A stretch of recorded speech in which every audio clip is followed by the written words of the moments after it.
Hello, Miami. This is 305 Sports Now, your home podcast and channel for all things Miami sports related. I am Will, and joining us today is a very special guest as he is the host of the very popular Miami Hurricanes podcast slash YouTube channel, Cafecito con Canes, all right? And he's also co-host at times with Flo of the Miami Flow podcast and so on. John, how's it going, my friend? Going good, man. Appreciate you having me on.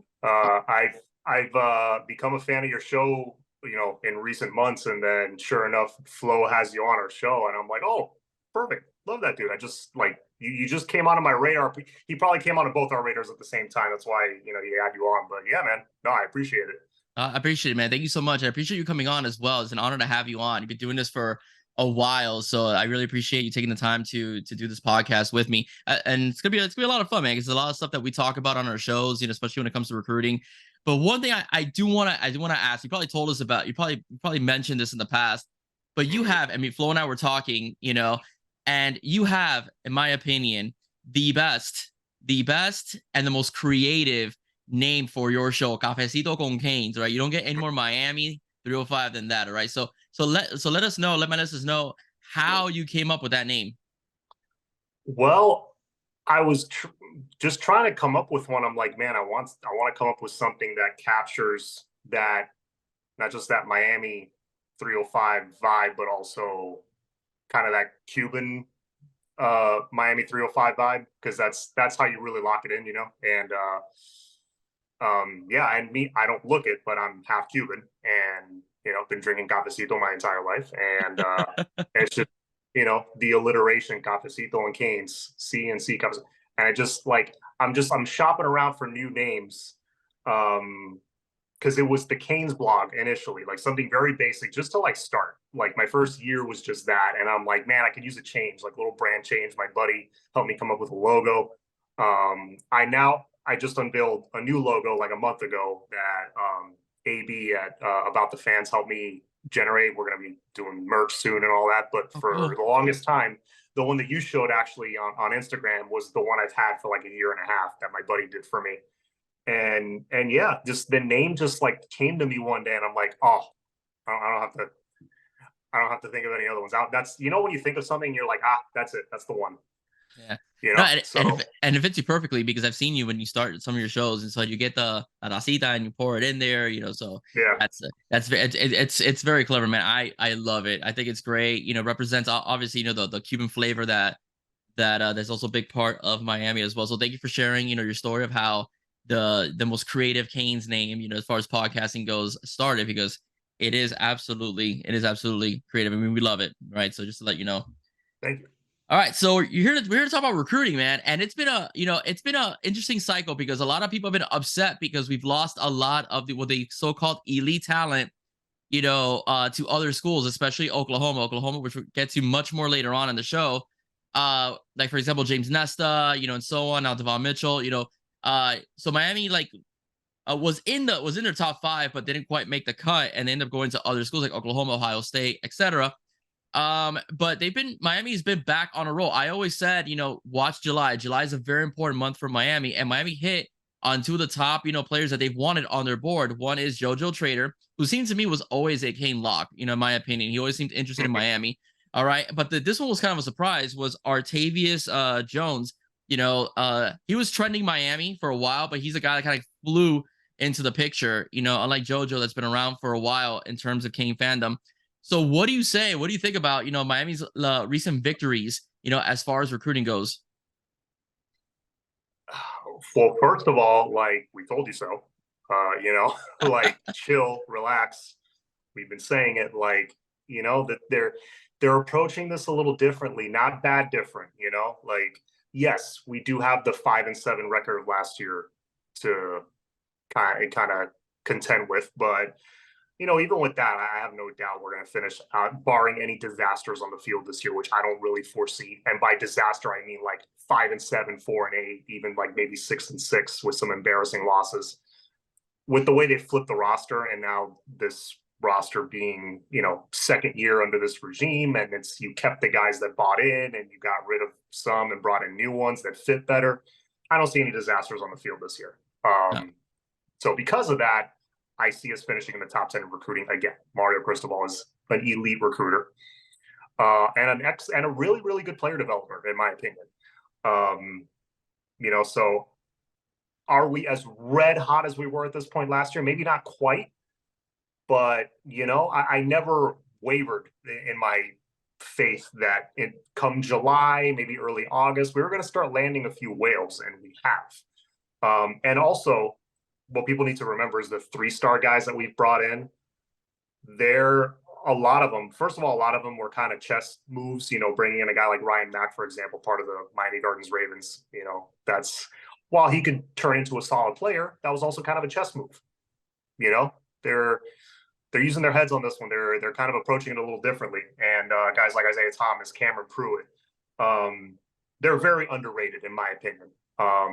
Chris Wheatley-Humphrey, extremely underrated. Like, I heard Larry Bluestein talking about him and saying, just straight up saying, yeah, he's not a 3-star. I don't know what the heck they're looking at. This is an example of a flawed system that weighs camp appearances and what school you play at and who's going after you. It weighs those things very heavily. Chris Wheatley-Humphrey, I think, is one guy in particular that's going to take a big ratings bump. So the way it stands right now, the guys we already have, some of them might rise in their senior year, and our class might shoot up the rankings that way with the guys we already have. So it'll be interesting to see the next couple months how this plays out. Yeah, I think we're having a top 10 class. Even though I do believe the star system's flawed completely, and I do talk about, and I have mentioned that don't just look at the star when it comes to player. I do think though there is a correlation with top 10 classes and national championships. I mean, look at Georgia. Yeah, look at Georgia, Alabama. They've posted top 10 classes for like a decade, and look where they're at as a football team. However, it's more about stacking classes. It's more about stacking talent. It's more about stacking players. It's about players that fit your system the best. So if one guy doesn't work out, let's say for the 2022 class, you got the 2023 guy that could fill in that spot, and be successful. So I think that's what the goal of what Mario Cristobal and also his coaching staff is trying to do. Listen, Ryan Mack, when Ryan Mack grows, he's going to be a 4-star. He's a very versatile player. He can play safety, he can play corner, he can play wide receiver. Very versatile player. Same thing with Frederic as well. So these are guys that are very talented.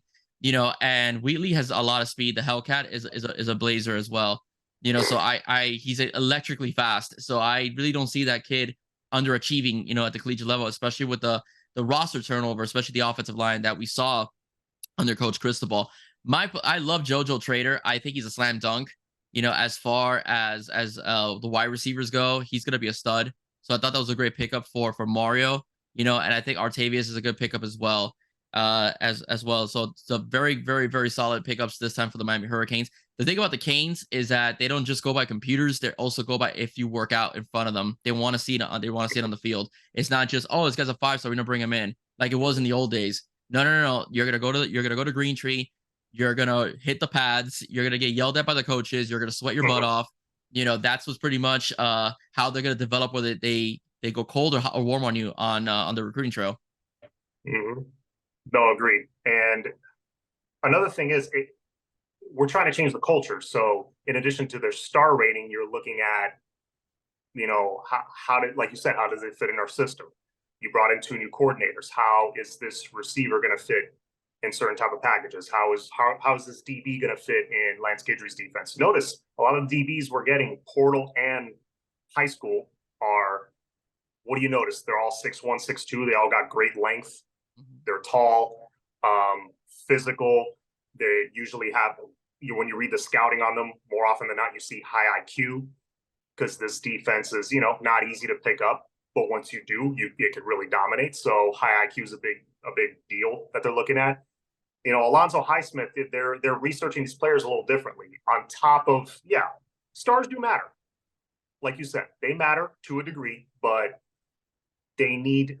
they're trying to flip the culture here. So they're looking at so much more than stars. They're looking at your work ethic, how much you love football, toughness, leadership. Another thing, if you notice, a lot of these players, multi-sport athletes.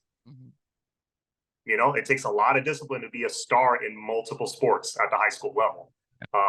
And usually those are the best. We're trying to raise the athletic and the athletic bar, because like we've lacked in certain positions those freak athletes, those speedsters that can cover sideline to sideline. We've been lacking that a bit. Mario's trying to get back, not just the size, because notice he's in the trenches, he's getting 6'6", 6'8" guys, these monsters, but he's also getting guys that are very, very fast, that can cover sideline, D tackles like Artavius Jones that can cover sideline to sideline, which is ridiculous.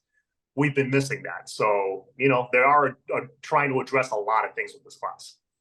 Yeah, no, I totally agree with you, especially the D tackle position. I mean, that defensive line is so important in the defense. When Miami has been successful, you know, and winning its 5 national championships, they've always had a very strong defensive line, especially at the interior tackle position. So Mario knows the blueprint. He played within that blueprint as well. So he's trying to get to that point. Some guys are coming up soon that are going to commit or talk about commit or at least have Miami in their top 5. One of them is T.A. Cunningham. T.A. Cunningham is interesting because I was hearing Dono speaking today with Brian Smith, you know, and I don't know, his dad has reached out, you know, and so on my page and so on, but have you heard anything about his recruitment? Because not many people are talking about him. It's more like Kamarian Franklin's, the Justin Scotts. Yeah, it's been kind of quiet on T.A. Cunningham, while the guys on the main board for Miami are your, like you said, Justin Scott, who already committed to Ohio State. They're not going to give up on him. Dylan Stewart, Colin Simmons, Aiden Breland, like program changing kind of talents. You know, a guy like T. Cunningham's also a great player. That wouldn't be a bad consolation prize. You know, they should, while they should go after those big names, they should have a couple of plan Bs just in case. T. Cunningham, yeah, like you said, it's been kind of quiet. So I'm not sure either way where it's going to go. I'm not holding out like too much. Like I'm not going to be sitting there expecting him to pick the Miami out. If he does, great, pleasant surprise. We've had those before, and I will gladly take it. He's a hell of a player. I know Miami's short list though on the D line is those like top 4 or 5 guys, which, you know, it's possible we could get 1 or 2. Yeah. I would be ecstatic if we get 2 of them. We get 1, I'll be pretty pleased, and then maybe a couple other guys. Yeah. Well, TA is interesting because TA has 66 offers. That's actually more offers than David Stone. You know, as far as collegiate offers go, he played D end very early in his football career, had a slight injury, and then moved into the D tackle position, and it's been pretty dominant. If you look at his numbers and so on, he kind of reminds me of a young Aaron Donald. You know, not a big guy, you know, in terms of like, you know, like a big like Vince Bullfork, you know, looking Warren Sapp guy, but he's he's long, he's fast, you know, he's 6'6". fast. Yeah, he's long, he's fast. You know, he gets his hands up, he could bat down passes. He's a nightmare for quarterbacks, you know, as well because of his length. So he'd be a great get, I personally think. So he's a Penn State lean, but as we all know, you know, Justin Scott was a heavy Canes lean, and look where he went. So we'll see what happens in terms of what happens with Cunningham this upcoming Friday. But I love Franklin. I saw his workout with Jason Taylor. You know, talk about a high motor. You know, I love Franklin, and I love Nate Frazier. I mean, he had a highlight of a 100-yard touchdown run, and he was still running away from the defenders, you know, from 100 yards away. So what's your take on both those guys? Well, Kamari and Franklin, I feel pretty good where we're at with him, because when he came down to work with Jason Taylor, he canceled the trip that was supposed to be to go up to visit LSU at that time, to come down and visit Miami, work out with Jason Taylor. That's very telling. You know, there's no like, oh, what are the tea leaves saying? No, it's right in front of your face. Like, he rescheduled something to come to Miami and work out with him. Jason Taylor's making a huge impact with these defensive line recruits. You see it, us acquiring, well, not officially acquiring, but we got committed Marquise Lightfoot, who his ceiling is just through the roof. I mean, he's very raw. His bend is ridiculous. He could turn into another elite guy. Kamari and Franklin, no different. Kamari and Franklin's a little different. He's a bit of a like different from Lightfoot. I mean, he's a little thicker, like right around that 265, 6'5", 265 as a junior. Like, he's probably gonna end up being a D tackle. Like, when you're that big at 16, they usually don't stop eating, so he's probably going to keep growing and be like that 3 technique, like an RJ McIntosh kind of D tackle. Yes. Yeah, I feel great where we're at with him. I'd be very surprised if he goes anywhere else. At this point, I feel like he's going to Miami. Nate Frazier, that's, oh, let me bring him up here because I got my trusty little iPad. Yeah, at the running back position, I'll be honest, I don't know a ton about him because he's a big time Georgia lean. And I know I don't know if we're trending with them, but we're kind of in the discussion. I feel like Miami's good with the running backs they have. If they get him, great. That's like a cherry on top. Um, I just like T.A. Cunningham, I'm not holding out too much hope with Nate Frazier. Love his tape. He's a hell of a player. Also, I will gladly take him if he wants to come at 305.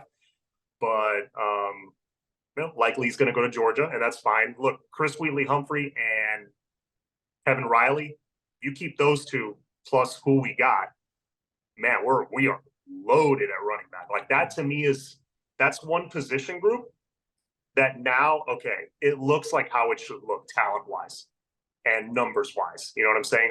There's a couple other position groups that are close, a bunch of others that you're like one or two recruiting classes away probably. But running back, I think you lock those two guys down and get them signed, we're there. Yeah, we definitely have a lot of depth at the running back position, but you can never have too many running backs. Look what happened last year, with Parrish getting hurt. Yeah. Parrish getting hurt. You had Cheney getting hurt, Citizen getting hurt. Like everybody ended up in the IR. As far as the Canes goes, you never have too many running backs. But yeah, I do agree with you. I think that as far as the young talent goes, I think the freshmen that are incoming freshmen are going to make a significant impact. I agree with you. I believe you told Flo that you think Henry Parrish is going to start the year, but AJ Allen from the transfer from Nebraska is probably going to overtake him in reps, as well. But do not be surprised that if either Citizen, if he's healthy, or Mark Fletcher get a lot of run as well. That's what I think. As far as the running back position goes. Yeah, Mark Fletcher, as the season goes, I think you'll see him get more burn just because the dude is 6'2", 225. That picture that went viral on Kane's Twitter of him talking to Clinton Portis, he made Clinton Portis look like his little brother. So yeah, Mark Fletcher's he's built like that Derrick Henry kind of Alabama, Georgia looking running back that they're like, oh, that's the next first round running back coming out of one of those two schools. Like that top tier SEC kind of guy. Yeah. That's Mark Fletcher. He will play this year. I agree with you. Chris Johnson, I feel like his impact might be a little bit more on special teams. I hope he doesn't have to get thrown in there. I hope this is like a year that he can use to like hit the weights, learn the offense. And then his time will be maybe more 2024. But, if Mario's not afraid to throw you in if you're a freshman, if you can make an impact, you can make an impact. Yeah.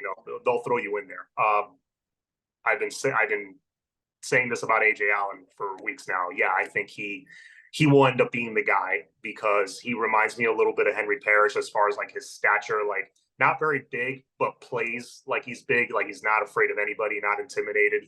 He'll run through bigger guys to try to get that extra yard. He's very tough, hard-nosed kind of runner, but he's got a little bit more explosiveness to his game than I think Henry Parrish does. Henry Parrish is going to be that consistent 4 or 5 yard to carry guy and just keep moving the chains, wear down the defense, which is, you need that guy. That's important. However, AJ Allen, I think, can pop one. In addition to having all that, he can pop one at any time. Look at his tape before he got hurt last year.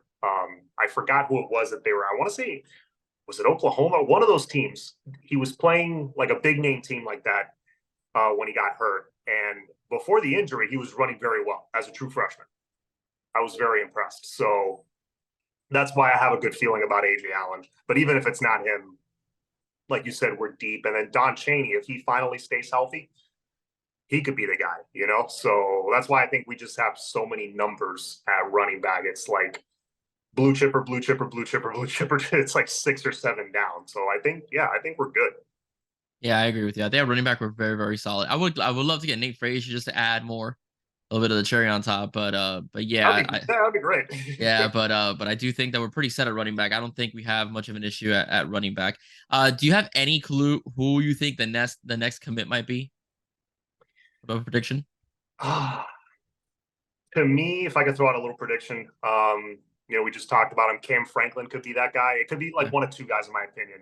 maybe Cam Franklin feels a little froggy and he commits before the month's out.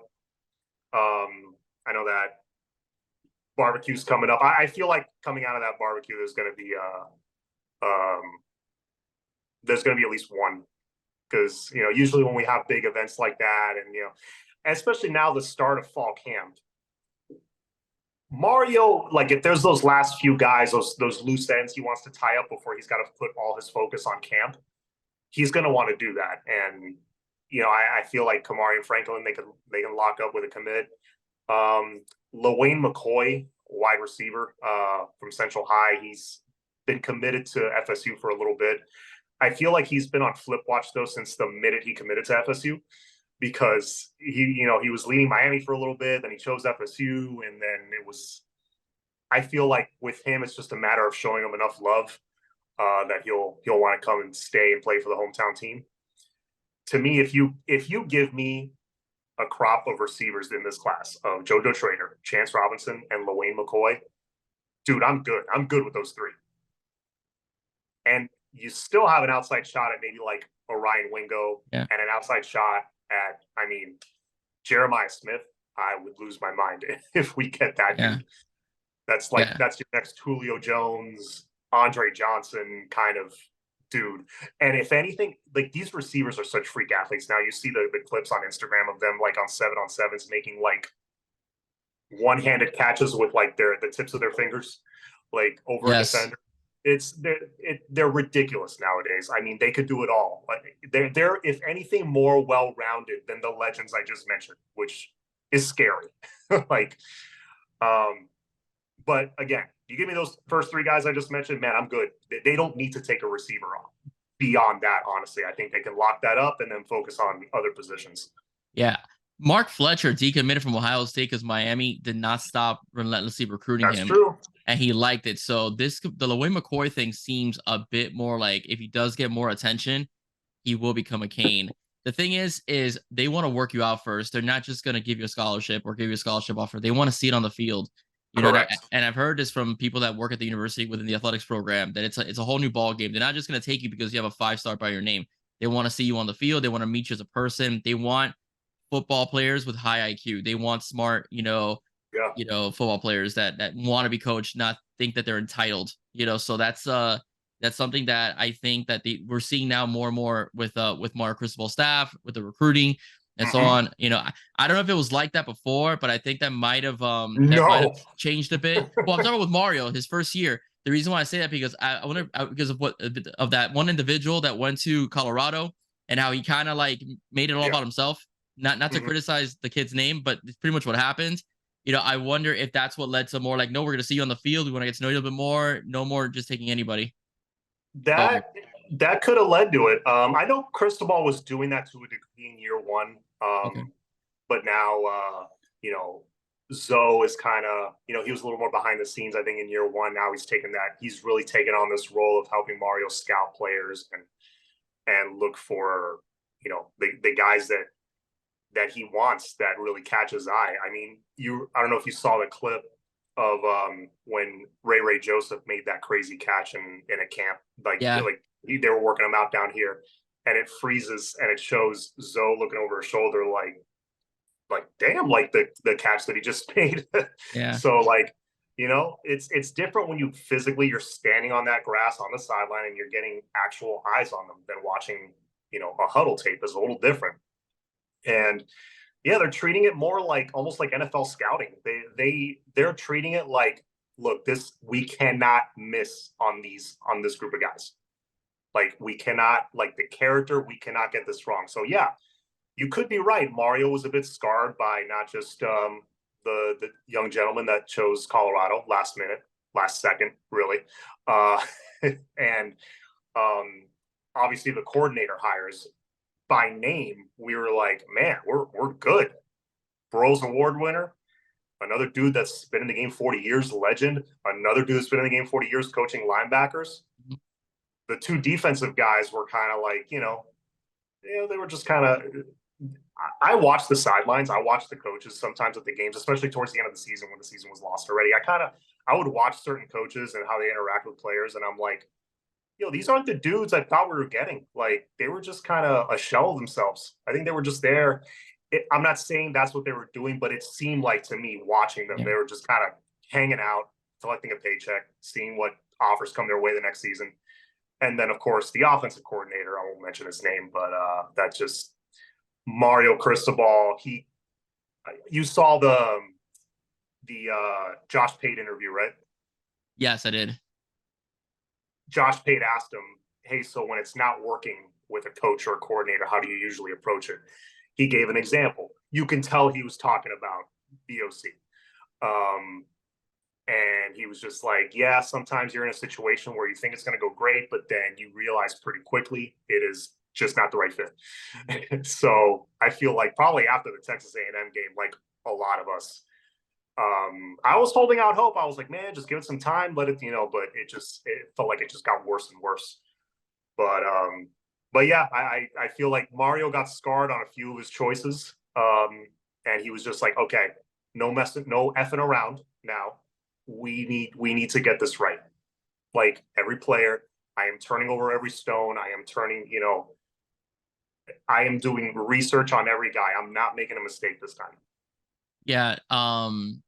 The atmosphere, the spring game this year, comparable to the one from last year, was completely different on the sidelines, from coaching to the players. So the energy level in this year's spring game, was much higher and much more animated and much more motivating than what we saw, under the previous coaching staff last year. I mean, the way I saw it, I mean, I don't mean to sound critical, but when I saw them, I'm like, oh, they're not trying to show stuff, and they're just being professional.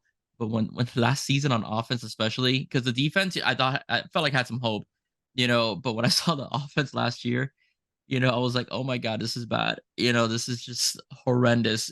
But it was a much more different atmosphere with Dawson leading a team, as far as personnel goes and as far as, play calling goes, than what we saw last year. Saw a lot more creativity, a little bit more excitement, a little bit more spacing, amongst the receivers, especially, which was not last year's case.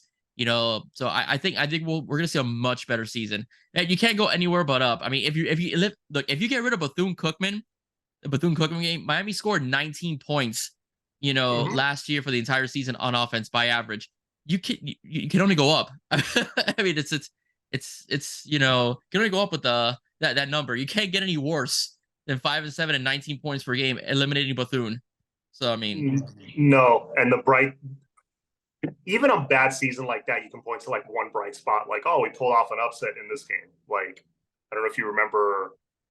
I'm going way back. Remember 2007? It was the last season at the Orange Bowl, and we had a Thursday night game against Texas A&M. They were coming in like number 20 or something. Yes.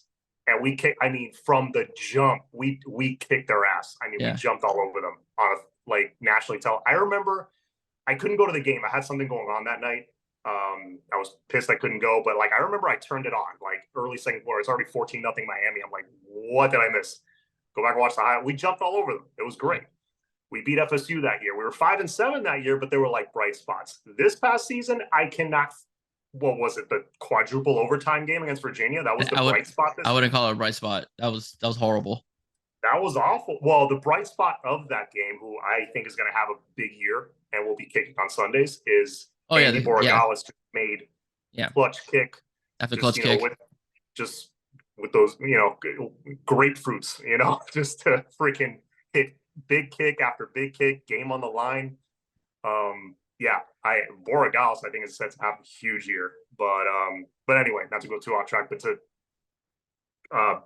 top off what you just said about the coaches. I was at the spring game.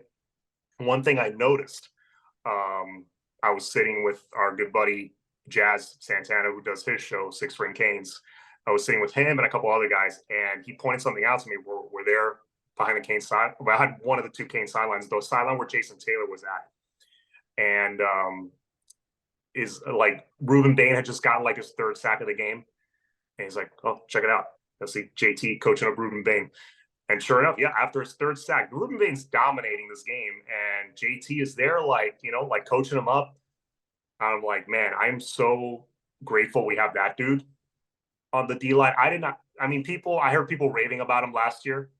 I did not realize what a hell of a coach he is. Yeah. I know him as a Miami Dolphin, like Yeah. defense, like Hall of Fame defensive end. I don't know him as a college coach, but man, he's really good, and the players love him. But yeah, it just seems the feel is that the coaches seem to be more on the same page.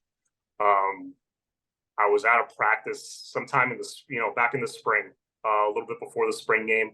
And that was that was what I was hearing, that the coaches are a little bit more on the same page, that it wasn't like this last year, that they're pretty locked in now. So, all of that's good to hear.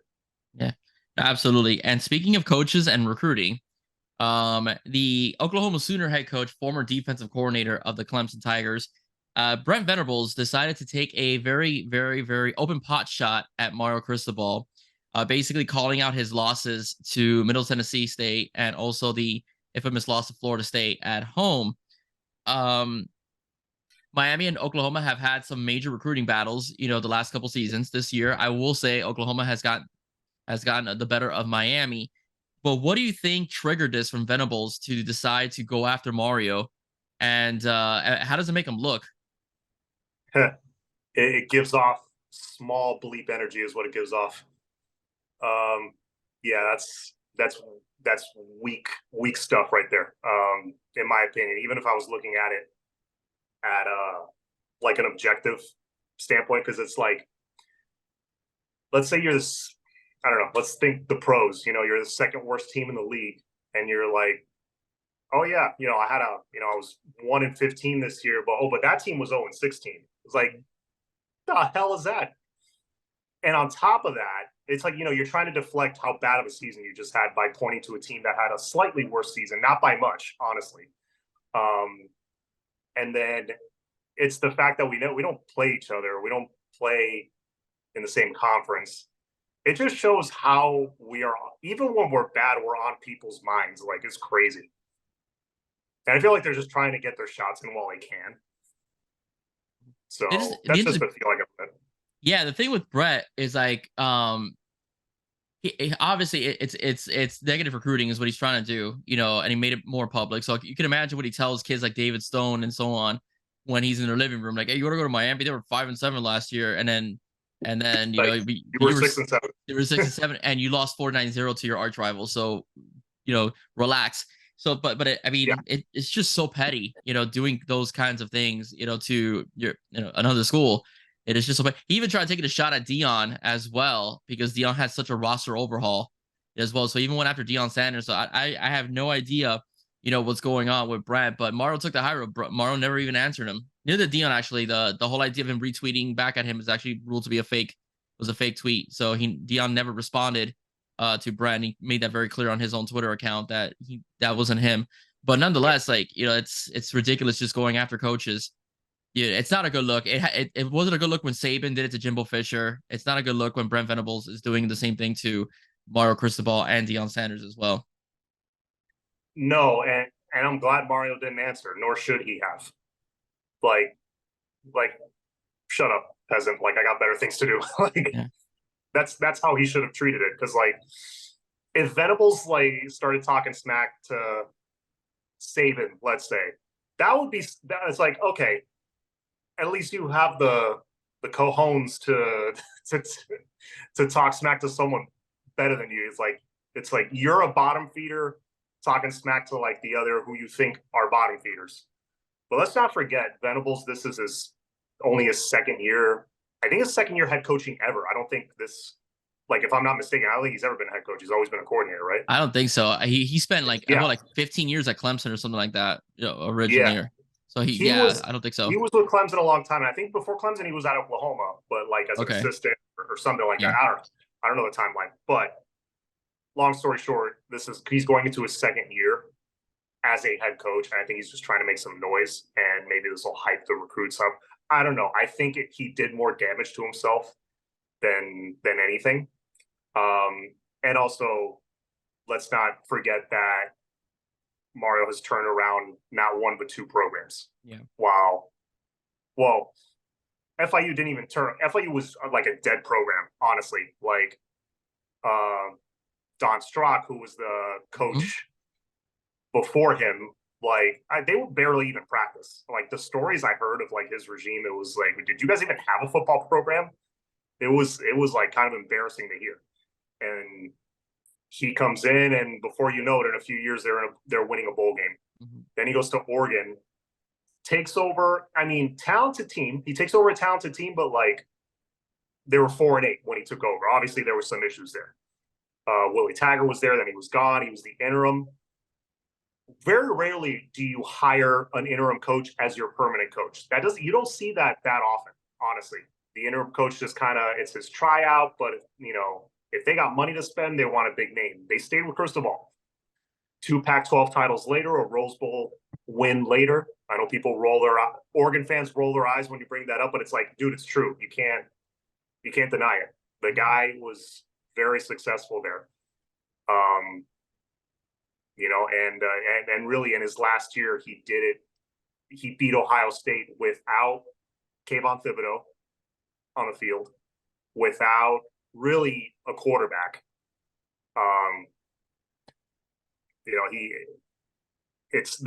There's really no comparison as far as resumes as a head coach. Mm-hmm. Yeah, I agree with you. I mean, Mario's done more than Brent. I mean, so whether he likes or not, Mario's resume is much more grandiose than Brent's. Like I said, 2 Pac-12 championships, a Rose Bowl victory. Brent hasn't been there yet. So I think the fact that he's talking Sun Belt championship, if you want that's to count right, Sun Belt as well. Yes, at FIU as well, won his bowl game as well. I was at the game. I was really? at the game in 2010 when they won the Sun Belt against, I want to say it was Arkansas State. No, it wasn't Arkansas State. That was a different game. It'll come to me. But yes, I was at that game at FIU Stadium. It was a cool atmosphere. I'm not going to lie. Like, I'm a Cane first. Yeah. I got my degree at FIU. I got to go for free. Yeah, I got to go for free, a couple scholarships. So that's a no-brainer. I'm not going to pay the $100,000 at UM. That would be stupid. No, of course. Yeah, but no, that was a fun little time for a couple years at FIU when they had T.Y. Hilton and Mario leading the way, and all those former Canes assistant coaches he had. So, I was supporting them a little bit at the time. Yeah, actually, I used to cover. I was on radio at FIU, and I used to cover the Canes football. I'm sorry, the FIU football team. I used to work out with those guys and everything. Yeah, so I would see Leon Searcy in the weight room. I would see Tony Nathan in the weight room. So I got to know a few of the guys. It wasn't a matter. I hope they don't kill me when they hear me because some of them are friends of mine still. But it wasn't a matter of I guess not practicing. I think it was a matter of adjustments. Like that was the biggest problem FIU had under Strock, and this is coming from some of the players that they just in many cases there weren't enough halftime adjustments. But again, it was a new program, as well. So there are growing pains when you start a football program. No football program starts 11-0, wins a national championship. There are growing pains. They had a couple guys get drafted too. Antoine Barnes played a few years in the NFL. They did. Yeah. They sacked Tom Brady. Sacked Tom Brady. I think the year they went 16-0, he sacked Tom Brady. Nick Turnbull played, for the Chicago Bears as well. So Kevin Timothy played for the Titans. I still speak to Kevin Timothy every so often. So they had some guys. They were there. I remember 06, right before Mario, they had like a solid, a top 25 defense somehow. Yeah. But I heard weird story. I mean, obviously you're hearing these things secondhand, but I heard stories of just like, they didn't care. Like the school didn't care that much. You could tell Strock, he was kind of 1 foot in, 1 foot. That's what I heard. And it like showed on the field. They were like 0-12 every freaking year. But whatever, man, that's, it was cool to see Mario come in and kind of resurrect it and use it as a springboard to go to Bama and then to go to Oregon and then come here. Absolutely. Yeah. Absolutely. Well, John, thank you very much, for coming on the show. It's great to have you, the host of Cafecito con Canes. And if you go down into the description section, you will see a tag which will lead you directly to his website. And not only that, he occasionally co-hosts with Flo of the Miami Flow Show. So you'll get the tag of Flo as well. All right, ladies and gentlemen, that's it for me. If you like what you heard, please don't forget to like, share, and subscribe to 305 Sports Now. Once again, thank you, John from Cafecito con Canes, for joining us. Stay safe. God bless. See you soon. Go Canes. Bye-bye.